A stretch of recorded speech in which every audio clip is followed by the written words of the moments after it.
A continuación hablaremos del área mecánica. Como punto 3.2, ¿cierto? Vamos a abordar 5 puntos principales, ¿ya? Donde tratamos de ubicar los diferentes conceptos mecánicos en 5 puntos principales. El primer punto es el sistema estructural, ¿ya? Es decir, la estructura portante que alberga todas las cargas principales que se ven afectado al sistema completo que es tu vehículo. El punto número 2, hablaremos de la suspensión, rueda y freno, ¿ya? Es decir, ¿cierto? Frente a un bache, cómo se comporta esta suspensión, los diferentes tipos de suspensión que existen, las ruedas, cómo amortigua las ruedas también, cómo lo importante que son las ruedas para amortiguar también este efecto de ¿cierto? Un impacto frente a un bache, lo importante de la alineación de las ruedas también, sistema de frenos, qué sistema de freno usar, ¿ya? Todos esos temas abordaremos en el punto 2. Luego el sistema de tracción, es decir, el sistema de potencia, cómo se va a comportar, cómo este vehículo se va a mover. Es decir, ¿es un vehículo asistido por solo motor eléctrico o es asistido a lo mejor solo por pedales, ¿cierto? O un mix de motor eléctrico y pedales, etc. ¿Ya? ¿Cómo se comporta el sistema de tracción? Luego, el sistema de dirección y estabilidad. ¿Ya? Es decir, cuando las ruedas a lo mejor del vehículo están, ¿cierto? Con una divergencia, cómo se comporta la dirección o frente a una convergencia, o para qué sirven los triángulos principales, ¿cierto? El camber, ¿cierto? El caster, los diferentes ángulos que están asociados a la alineación de las ruedas. Y luego, por último, hablaremos del sistema aerodinámico, uno de los puntos más importantes en cualquier proyecto de vehículos. ¿Ya? Es importante tener en cuenta de que el consumo principal energético a altas velocidades es debido a las potencias asociadas al sistema aerodinámico. A continuación hablaremos del sistema estructural, ¿ya? El sistema estructural básicamente tiene como objetivo soportar todas las cargas que están asociadas a diferentes condiciones del vehículo, es decir, frente a un bache, el sistema estructural va a soportar ese impacto. ¿Qué es lo que pasa si colisiona de frente el vehículo? El sistema estructural es el encargado de absorber esa energía y poder, obviamente, cuidar, resguardar la vida del piloto también. ¿Qué pasa si se vuelca? Es decir, tiene que tener el sistema estructural estrictamente un área donde si el vehículo se vuelca, la cabeza del piloto con su casco no toque el suelo, ¿ya? Tiene que soportar la colisión lateral, una colisión trasera, etc. ¿Ya?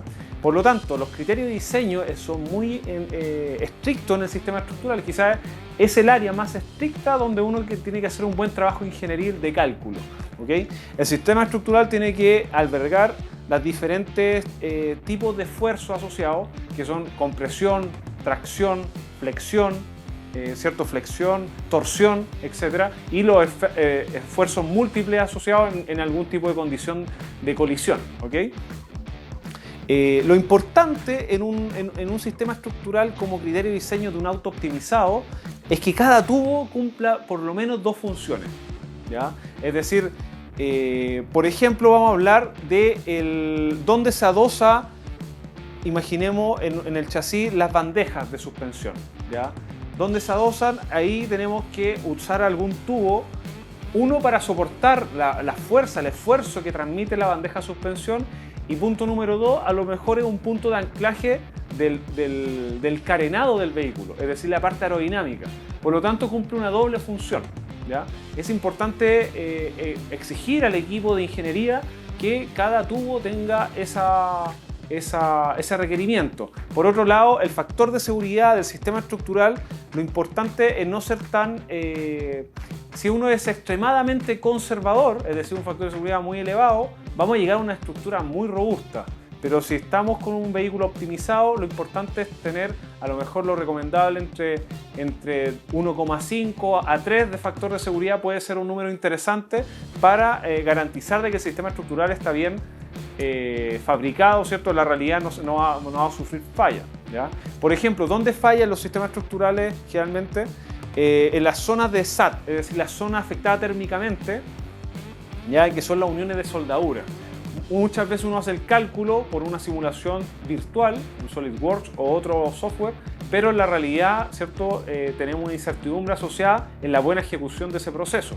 Por lo tanto, por eso es importante no estar muy cerca del factor de seguridad 1, sino dar una holgura para prever toda esta incertidumbre respecto a la fabricación ya real. Es muy interesante integrar en tus modelos geométricos, ¿cierto? Computacionales, inmediatamente el envolvente del vehículo, es decir, este carenado externo que va a fluir en la aerodinámica, ¿cierto? Ese envolvente, integrarlo rápidamente con tu sistema estructural, que conversen en el diseño, que conversen rápidamente, saber cuáles van a ser los puntos de anclaje, ¿ya? Pasa en la mayoría de los equipos, más del 50% de los equipos, que no saben ese punto de unión, lo improvisan al final cuando ya tienen construido las dos cosas por separado, tratan de improvisar y se nota. O sea, eso se nota en el diseño, se nota en la realidad, cómo a lo mejor llegan de un punto a otro punto, con un elemento, ¿cierto?, muy robusto, aumenta el peso, se ve feo, es muy ineficiente ese tema. Entonces, mientras antes tú integres en tu programa el carenado con el sistema estructural, mucho mejor. Como criterio de diseño de tu sistema estructural, que sea una variable también el minimizar los volúmenes, ¿ya? Por lo tanto, no solo el carenado es relevante integrarlo en tu modelo computacional, sino que también dónde va a ir el motor eléctrico, dónde va a ir el controlador, dónde va a ir el DCDC, dónde va a ir la electrónica de telecomunicación a lo mejor, ¿ya? Es decir, dentro del vehículo no solo es la función objetivo de los volúmenes es albergar dos personas o una persona, sino que también necesita albergar una serie de equipos eléctricos. Y para no improvisar al final, ¿cierto?, cuando tú tengas esto construido, sino que intégralo rápidamente cuando estamos en la fase de modelo geométrico. Con ese objetivo vas a lograr un carenado que va a conversar con el sistema estructural y que va a conversar a la vez con otra restricción de diseño que son la cubicación óptima de todos los elementos eléctricos. Acá podemos ver un ejemplo de cómo un equipo se organizó y asignó nombres a cada uno de los tubos o nodos del sistema estructural. Es muy relevante, igual que en toda la área obviamente, pero en esta área en particular que alberga todos los componentes, es la columna vertebral de tu diseño de vehículo, entender de que hay que iterar muchas veces, ¿ya? En esta propuesta de modelo geométrico se asignó un número a cada nodo, ¿ya? Y lo importante en esto es dedicar tiempo para una iteración técnica y discutir, mira, el nodo 19, ¿cómo se va a comportar frente a las diferentes condiciones? Y nos vamos a dar cuenta que cuando uno mira, es muy diferente mirar el proyecto a nivel macro, es decir, desde afuera y verlo, que introducirlo a nivel micro. Es decir, analicemos hoy día, la reunión de hoy va a ser solo analizar la parte derecha del vehículo y analizar todos los esfuerzos asociados. Con ese ejercicio, que se hace obviamente en la fase de desarrollo, con ese ejercicio tú vas a garantizar vas a maximizar la probabilidad, ¿cierto?, de que tu chasis va a ser diseñado en forma óptima, ¿ya? Integrando rápidamente también las bandejas de suspensión. Acá podemos ver que el equipo integró rápidamente las baterías. Las baterías tienen un peso, es decir, va a generar una flexión en la estructura. Por lo tanto, eso debe ser considerado obviamente en el diseño del chasis, ¿ya? Por ejemplo, es muy importante entender bien cómo vamos a calcular las cosas. Un elemento clave en los cálculos de chasis es entender que la energía, más de un 60%, se disipa con el neumático frente a una colisión o un impacto, por ejemplo, de un bache, ¿ya? Hay bibliografía al respecto de ello, por lo tanto, el ingeniero a cargo que va a tener que efectuar este cálculo tiene que entender cuáles van a ser realmente las condiciones de borde, ¿ya? Y los criterios de diseño necesarios para diseñar este chasis, ¿ya? Pasa mucho en la mayoría de los equipos primerizos que no saben cuantificar las cargas, es decir, cuántos newton o kilonewton son los que va a recibir las bandejas frente a un impacto, por ejemplo. Hay una incertidumbre asociada. Por lo tanto, mi recomendación desde este curso Movener es leer la bibliografía que vamos a dejar adjunta a este curso para poder interiorizarse al respecto. Como podemos ver acá, esta es una simulación numérica, ¿ya?, con elementos finitos en un software llamado ANSYS respecto a un chasis. Como podemos ver, tenemos el software haciendo un buen mallado, ¿cierto?, un buen cálculo ya no estamos hablando de criterio de diseño y de condiciones de borde, sino que estamos hablando efectivamente del cálculo. Podemos ver que nos va a arrojar los esfuerzos máximos, las zonas de más tensión, donde la estructura está mucho más estresada, ¿cierto? A efecto virtual tenemos que simular un filete de soldadura, ¿ya? Un filete, este triángulo que une un material con otro, que capture ese fenómeno el cálculo numérico, ¿cierto?, en software, ¿ya? Es muy importante eso, porque pasa mucho en los equipos que asumen cosas que no existen. O sea, el filete de soldadura es el que el perímetro está unido, no está unido toda la pieza, ¿ya? Es decir, hay solo un área, una sección, un anillo que está unido físicamente, pero no una circunferencia.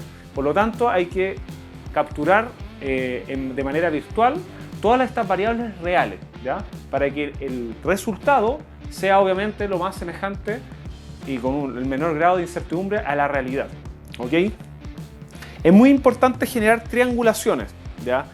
Las triangulaciones son elementos estructurales, ¿cierto? Es una unidad básica que lo único que hace es generar que la estructura sea optimizada. Si uno genera, por ejemplo, cuadrados o rombos, el sistema, ¿cierto?, tiene un grado de libertad que no buscamos en la estructura, es poco eficiente frente a una colisión, por ejemplo.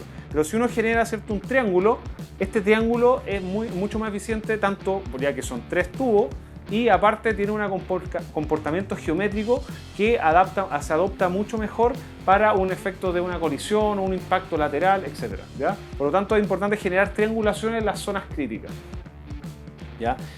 Otro punto muy importante respecto a un diseño chasis, ya que nos vamos a dar cuenta en una simulación numérica, son los concentradores de esfuerzo. Es decir, como primer punto, el triángulo aplica muy bien, pero no un triángulo muy extenso, ¿ya? Porque si un triángulo muy extenso, este triángulo no, o con un ángulo muy agudo, ¿ya? Tenemos que encontrar los triángulos óptimos con ángulos bien específicos para darle garantía al chasis. Los ángulos rectos, por ejemplo, también son concentradores de esfuerzo, ¿ya? Muchas veces tenemos que tratar de eliminar los ángulos rectos que veamos, tratar de eliminar a lo mejor si el tubo parte de una forma, quebrarlo rápidamente en un ángulo muy agudo, eso también te va a inducir a una concentración de esfuerzo y mucha probabilidad de que frente a una vibración, frente a una colisión, el chasis se pueda sufrir una grieta en esa zona, ¿ya? Ese es un criterio de diseño muy importante que por lo menos el 60% de los equipos primerizos se equivocan y hacen muchos cuadrados y pocos triángulos. Bueno, en resumen, lo importante acá es bajar la mayor cantidad de incertidumbre al modelo virtual, ¿cierto? Para que capturar de mejor manera, ¿cierto?, el fenómeno real, ¿ya? Por eso uno hace todo este análisis, por eso es mucho más económico equivocarse. Hemos sido muy repetitivos en esto, pero pasa, y lo importante es que tú entiendas que es mucho más económico equivocarse en el computador que en la realidad. En la realidad tienes muchas variables, no vas a tener tiempo, no vas a tener recursos muchas veces. Los auspiciadores están viendo, ¿cierto? No tienen mucho tiempo para equivocarte, pero en el software sí. Aquí te puedes equivocar las veces que sea necesario y mientras más te equivoques, mucho mejor. Como podemos ver en esta imagen, este ya es el chasis construido, lo mismo que vimos anteriormente de manera virtual, en una propuesta de modelo geométrico, después en una simulación numérica, ahora lo vemos en la realidad. Hay muchos fenómenos que virtualmente no los pudimos capturar y hay que asumir que hay un error asociado, ¿ok? Como primer punto, tenemos que entender, imaginemos por ejemplo las soldaduras. Una pestaña donde se ancla el sistema de suspensión va soldado al chasis. El chasis va soldado y genera una zona, un SAT que se llama. SAT se refiere a la zona afectada térmicamente. En el SAT tenemos un gradiente de esfuerzo máximo admisible. Es decir, imaginemos que nuestro chasis es un acero estructural, imaginemos un A36. Este A36, al momento de soldarlo, justamente en la unión, se ve debilitado, ya que al momento de soldarlo, ¿cierto?, al hacer el filete de soldadura, genera una variación de térmica, y esta variación térmica induce en ciertos comportamientos mecánicos del material. Por lo tanto, hay que entender y asumir de que hay un error asociado en la simulación, ya que la simulación no integró ese fenómeno de SAT, ¿cierto?, de zona afectada térmicamente, ¿ya? Segundo punto, hay que entender que en la realidad se genera óxido. En el modelo geométrico virtual no integramos el fenómeno del óxido, ¿ya? Pasa muchas veces que a lo mejor el equipo terminó su modelo, ¿cierto?, su fabricación en invierno, hay mucha humedad en el ambiente y empieza a generar óxido en la estructura. Como primer punto muy importante, poner, ¿cierto?, una capa de antióxido si es que trabajamos con materiales como el acero, ¿ya? Pero hay que entender que ahí tenemos un error asociado también a que el material se ve debilitado cada vez que se oxida, ¿ya? Luego, otro punto es todos los mecanizados que efectúa, por ejemplo, en una tornería, en una maestranza, todos los mecanizados tienen un error inducido, ¿ya? Todo mecanizado, todo proceso de fabricación tiene un error asociado, una tolerancia, ¿ya? Por lo tanto, es muy relevante que el equipo acompañe a la persona o la empresa que va a hacer efectuar este trabajo permanentemente, debido a que hay que gestionar estas tolerancias. Imaginemos que tenemos que anclar un rodamiento en el eje de una llanta, ¿cierto?, de la rueda. Ahí tenemos que jugar con las tolerancias. Es muy importante auditar técnicamente a la maestranza o el tornero que está haciendo este trabajo para que calce obviamente este elemento en la rueda y no quede excéntrico, por ejemplo.